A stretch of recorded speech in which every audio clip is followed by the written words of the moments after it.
Un historiador, Márcio Braga, dice que en Brasil la primera población europea es en Cananea y el primer núcleo administrativo con iglesia, casa de cámara y Pelourinho es San Vicente. Fue construida Cananea en 1531 y San Vicente en enero del 32. Tranvía, bondi, eléctrico. La civilización anterior, cuando desapareció, mobiliario quedó nuevo. Esto es un fileteado que se dice que es una técnica argentina, pero yo creo que este fileteado se ve en todo el mundo también y hace parte de la estética tartárica. ¿Te parece que fue construido en 1900 o 1910? A mí me parece que no. Está claramente hecho bajo un nivel de excelencia tartárico. Si alguien tuvo que hacerlo oficialmente, fue las escuelas de arquitectura masónicas y sus conocimientos ocultos y sagrados y gloriosos. Pero no hace sentido que este hombre haya usado la mismo patrón de iluminación que en el resto del mundo colonial. Es mucha soberbia, mucha pompa, es mucha majestuosidad, es mucha belleza como para que haya sido hecho en el 1910. Aquí está Benedicto Calixto de Jesús, nació en 1853. Fue un pintor, dibujante, fotógrafo, profesor, historiador, decorador, cartógrafo y astrónomo amateur brasilero. En 1881 se muda para Santos, una otra ciudad histórica del litoral, en que en 1880 están llegando millones de europeos para América. Entonces vamos a ver estos tres ítems, ese cuadro, vamos a ver los tipos de paisajes y ciudades que él representa del San Paulo clásico, así como a este Alfonso que le encomienda paisajes de San Paulo antiguo. Yo me cuestiono de que este hombre en específico haya pintado en esto. Pero el hecho es que existe este cuadro, y de 125 centímetros por 4 metros. No es Turquía, no es Grecia, ni Roma, ni Italia, ni España, ni Portugal. Ni en Austria, ni en Alemania, ni en Suiza, ni en Francia, ni Inglaterra, ni en el Caribe, ni en América del Sur o en América del Norte.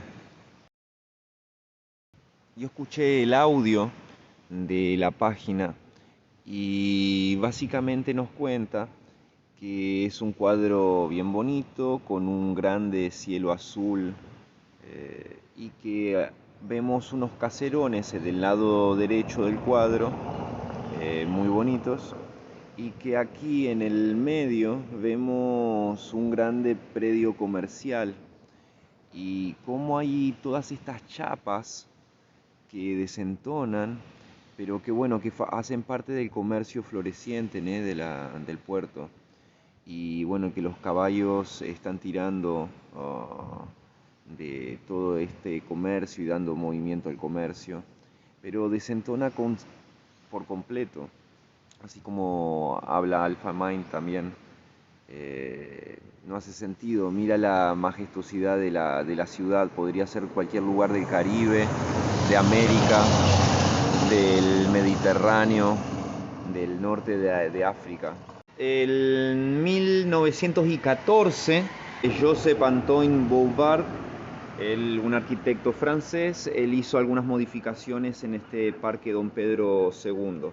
¿No? Fue modificado el nombre de esta Barcia, este canal que separa dos lados de la ciudad. Eso en portugués se llama Barcia. Este hombre francés arquitecto se las trae. Producción arquitectónica tartárica. Pero no sé, no me convence esa narrativa. No se forma como arquitecto en la Escuela de Bellas Artes de París, allá en París, a donde se formaban los masones para dominar el mundo. Y bueno, no se sabe a dónde que se trabajó. Al menos en esta página no se sabe a dónde que trabajó ni nada de nada. Bueno, aquí en el Wikipedia, ahí nuestro amigo, y aquí él en el 82 y el 84 hizo esta modificación. Así, si la construyó, no creo. Yo creo que la modificó y la dejó fea. Ah, y esto sabe lo que es. Esta construcción, esto forma parte del... Es un tendido eléctrico, es una estación de tren. No me parece extraño que la Corporación de la Arquitectura le dé una modificación a una construcción tartárica de electricidad pública y que le dé una modificada y le dé una restaurada a la historia pública también. Ah, bueno, esto es de los grandes. Hizo el domo central en la Exposición Universal de 1889. La Exposición Universal del 89 es una celebración de la Revolución Francesa. Por ocasión de la exposición es construida la Torre Eiffel. Me parece que la Torre Eiffel era anterior también. Solo hablar de las atracciones y locales de exposición de la Expo de París de 1889 merece un vídeo en sí mismo, en mucha información, muchas fotos y mucha cosa. Comencé el vídeo hablándote de las primeras ciudades coloniales europeas del Brasil y de cómo este hombre en 1900 hizo este monumento que probablemente no hizo. Este hombre amateur, completamente genial. ¿Quién es Alfonso de Scagnoli Taunay? La familia de este hombre que encomendó, que es un historiador que escribe la historia, que mandó a hacer unas obras a aquel Benedito Calixto. Este es un tipo que su familia se remonta a 1755, un pintor francés neoclásico, de la misión artística francesa que vino para el Brasil acompañando la expedición que traía la princesa Leopoldina. Así que ya estamos hablando de la historia oficial del rey y de la venida del rey de Portugal, porque se vienen para acá, para el Brasil. De cómo la historia fue reescrita a través de la historia oficial de del siglo XIX. ¿Para lo qué? Para dar una cohesión a esa historia oficial del reino del Brasil y de cómo el Brasil se introduce en un mundo a donde hay otros países alrededor y donde hay personas que están viviendo, creyendo en una historia oficial y en un gobierno oficial también, un sistema de gobierno y un presente que tenemos hoy. Y estamos hablando principalmente de política y de la educación de las personas y de cómo la historia se escribe desde Francia a través de la educación de nuestros líderes. Es que este hombre que encomendó la escrita de la historia, bueno, él se codeaba todo con la aristocracia, del final del siglo XIX, comienzo del siglo XX. Estamos hablando obviamente de masones. Este hombre que supuestamente construyó esto. Mirando la biografía, que hay bastante información, pero no dice nada, él se destacó paisajismos y en la escrita de la historia. Él fue un historiador y participó de los mapeamientos geográficos e históricos. Bueno, volviendo a Calixto, él era artista por sobre todo. Aquí en la historia del tipo no hace ninguna referencia a la arquitectura. Y bueno, él pescaba y era un tipo más de las artes, evidentemente. Estudió carpintería con el padre y también la herrería. Y bueno, no había trabajo de eso y se fue para Santos a pintar. Bueno, a los 28 años hizo una exhibición de sus pinturas. Sí, efectivamente es pintor. Ah, y fíjate qué interesante, él fue el primer pintor a se dedicar a pintar imágenes relacionadas a la llegada de Martín Alfonso de Sousa, que aquel hombre, ¿conocen la historia de Martín Alfonso de Sousa? Es el hombre que llegó de la corona portuguesa en Cananea para encontrarse con el Bayaler de Cananea, que era tipo el noble europeo, noble, que en una expedición anterior él había naufragado y se había quedado en el Brasil, ahí en Cananea, y él había fundado una ciudad, inclusive, por eso es que estamos en esta ciudad, Cananea, y entonces este pintor fue el primero que hizo imágenes relacionadas a la llegada de Martín Alfonso de Sousa, que es el europeo, ¿né? Que en 1500 y poquito, el 1530, llega para hablar con este Bayaler de Cananea. Y bueno, él no es bien recibido, Martín Alfonso de Sousa, y va a San Vicente y funda la ciudad, la primera ciudad que tiene iglesia, que tiene todo un centro histórico, supuestamente. La primera, en el Brasil, 1531. Y esta fue reconocida en 1530, en julio de 1530.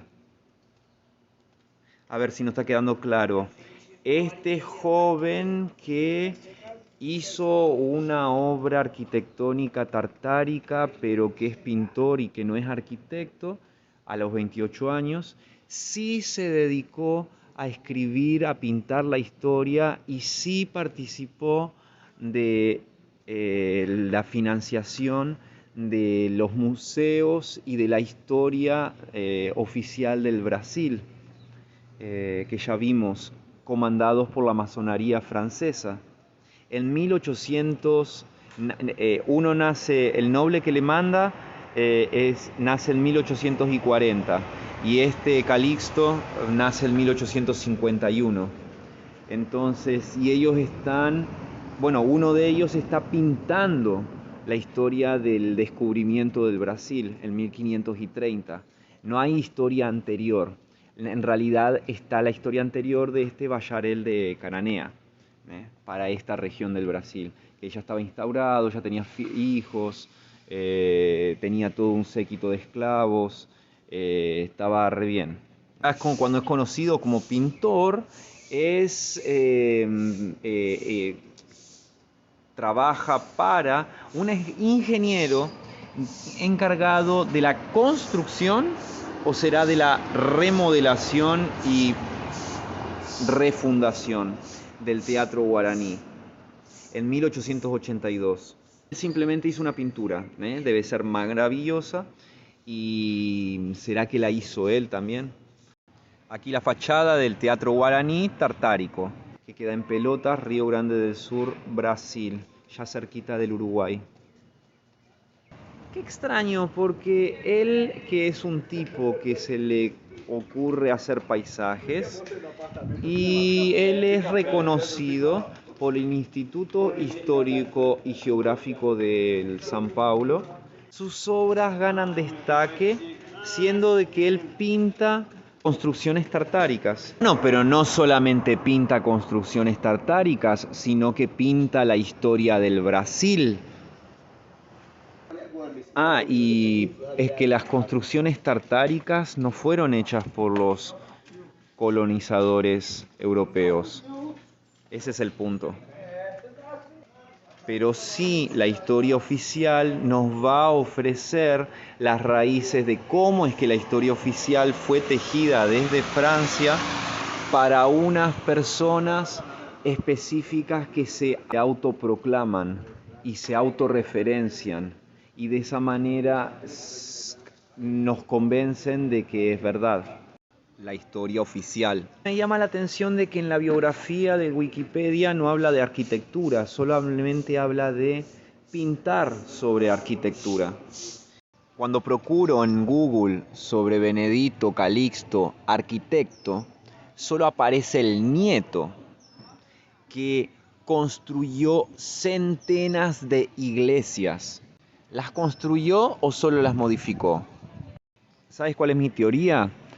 Que todas esas iglesias solo fueron remodeladas. ¿Te interesa que te muestre 10 iglesias de este hombre? ¡Qué locura! Tipo, este nieto del pintor fue quien hizo la Catedral Basílica Nacional de Nuestra Señora de Concepción Aparecida, en el interior de São Paulo. Es el mayor templo católico del Brasil y el segundo del mundo, apenas por atrás de la Basílica de San Pedro en el Vaticano. Es la mayor catedral del mundo, visto que la Basílica Vaticana no es una catedral. ¡Wow! Bueno, da para ver que la torre tiene un techo original y una punta, una antena original, igual que la cúpula. El resto del techo es más nuevo, es azul también, pero no tiene el mismo tiempo, con certeza. Así que la iglesia fue modificada, con solo verla. Ves que el inicio de la construcción es 1946, no me creo que en esa fecha se construyó nada, sino que comenzaron a modificarla. Y fíjate que el año de consagración, él demuestra que lo que están fechando y nos informando es completamente irrelevante. Yo creo que ya estaba de antes eso. Esta Virgen Aparecida es la patrona del Brasil. Es importante asociar eso también. Esta es la historia de la mayor y la más importante catedral del Brasil. A mí me late que ya había una otra catedral y simplemente me la modificaron. Te hago un resumen del vídeo. La historia que cuenta es que un día aparece la Virgen en 1880 y bueno, comienzan a peregrinar esa imagen, que todo el mundo queda fascinado porque de repente aparece una imagen que el Vaticano puede haber colocado ahí. Y hicieron peregrinar la imagen un tiempo. Estoy acostumbrado a que al ver las historias de las iglesias, siempre es esto mismo, de que aparece la imagen y después aparece el fervor por la iglesia. E Áurea, abolindo completamente a escravidão no país. A capela, nesse mesmo ano, é ampliada, se tornando uma basílica com 2 torres frontais, e se torna o templo religioso mais importante do país, ganhando o título de Basílica Menor pelo Vaticano em 1908. 1908, el Vaticano hace una ampliación en una capilla y la consagra la Basílica Menor del Brasil, el mayor templo religioso católico en el Brasil. 1908. Probablemente la reforma de 1908 también no es reforma. ¿Lo pensaste alguna vez? Las construcciones ya estaban. Los masones refundan eso recientemente en 1880 para frente. Fíjate cuán perfectamente grecorromana. No sé si será la Basílica da Aparecida en 1908, tal vez sí. Ahí funcionaba la energía libre. Como había muchos feligreses, se precisaba un espacio mayor. Oh, fíjate, esa es la foto de 1908 de lo que después vira la catedral. Entonces ya era gigantesca y ya estaba en un lugar grecorromano, que no es Turquía, ni Italia, ni España, ni Alemania, pero sí es el Brasil, y en Aparecida, en São Paulo. Una de las obras que hizo nuestro amigo Benedito Calixto Neto fue en el 46 transformarlo en la última fachada, en la última forma, la más fea, evidentemente. ¿Qué sientes cuando ves la cruz templaria? en algún punto del plano. A mí me resulta lo siguiente: en 1301 son quemados una parte de un grupo que desconocemos quiénes son todavía, pero tienen que ver con ascetismo, cosa que tiene que ver con Tartaria. Los que se van para España y Portugal, que mudan su estado puesto que se refundan y ahora pueden tener hijos, entonces su castidad espiritual ya no es la misma, y sino que se dedican a la herencia y al acúmulo de riquezas. Aparentemente antes no se hacía. Es interesante conocer más a fondo las cuestiones de las cruzadas y esas guerras contra Tartaria. Y ¿lo has pensado? Todas las guerras contra los paganos son las guerras contra Tartaria. Aún hoy funciona de la misma manera. Pienso que las armas de fuego fueron lo que cambiaron el rumbo de la historia, llevando el fin para Tartaria, puesto que la Tartaria son pueblos nómades, pueblos libres, autónomos cada uno. Mira la última, el esclavo Zacarías. En la época en que la imagen apareció era común en Brasil el régimen de la esclavitud. Bueno, una vez un esclavo llamado Zacarías pasó por el santuario y pidió para rezar. Y entró en el local y las cadenas se rompieron. Y a partir de ese momento estaba libre. ¡Tararán! Y bueno, y así es que con tanta devoción, con tantas historias de milagros súper maravillosos, bueno, se fue dedicado este grande templo también, para que es la Nuestra Señora Aparecida, la patrona del Brasil. Benedito Calixto, un masón trabajando en la fundación del Brasil. El trabajo de él era formar parte, era ser el mejor y así formar parte de las exposiciones universales, así como participó en 2 y ganó medallas de oro como pintor naturalista. Recordemos que también es historiador, así que él escribe la historia, cartógrafo y astrónomo. Calixto vive de su pintura, bajo el patrocinio del Estado, de la Iglesia y de particulares. Su envolvimiento en asuntos de historia y religión trascienden sus necesidades financieras. Escribe sobre el pasado y más que eso, él lo recrea plásticamente, puesto que es pintor. En el comienzo del siglo XX sueña carabelas, Anchieta, un prócer entre los indios, un prócer, un cura, y Martín Alfonso de Souza como pionero en el Brasil también.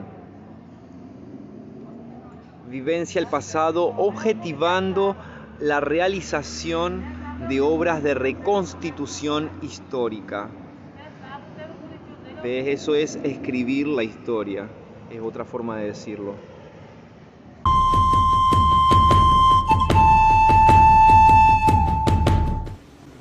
Uma das coisas mais importantes que aconteceu na história mundial, no dia 13, lá na França, com a prisão de todos os templários. Evidentemente, nem todos foram presos. Alguns vieram para a Península Ibérica, Portugal e Espanha, outros foram para a Escócia, onde formaram o rito escocês da maçonaria. Esses templários que vieram para a Península Ibérica foram abrigados por outro templário, que eram os reis de Portugal, eram todos templários.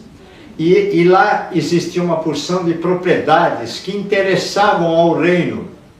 E ali foi feito um acordo e e foi formada uma nova ordem, que a Ordem dos Templários tinha sido extinta, que era uma Ordem dos Templários renovada. Então a cruz do Templário passava a ter uma faixa branca, símbolo dessa renovação. Essa ordem, ela teve outra modificação. Em primeiro lugar, os seus membros podiam se casar. Segunda, podiam ter patrimônio. A terceira, eles podiam herdar.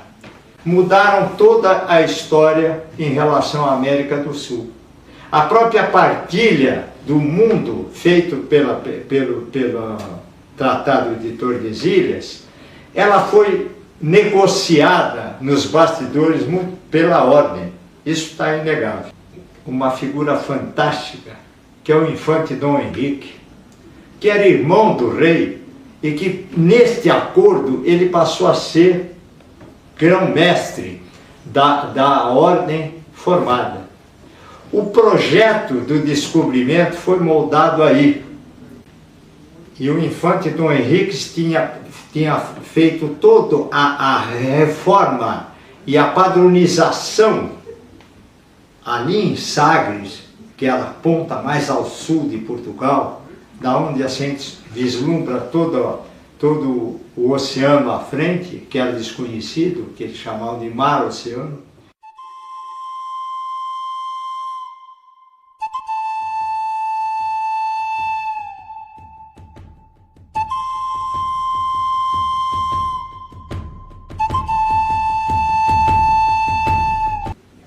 Esse projeto foi desenvolvido com várias pessoas até que um membro da Ordem dos Cavaleiros da Cruz de Cristo, que é Martim Afonso de Sousa, aporta em Cananéia. Tudo dentro de um projeto. Ele vinha para achar aqui aquilo que era conhecido na Europa como o caminho do Pé-Biru. Esse caminho de Pé-Biru, ele atravessava o continente americano, ia de Cananéia até Cusco e passava nas minas no centro do continente. Isso já se sabia na Europa, porque o continente americano já era visitado, já se sabia que existia o oceano do outro lado.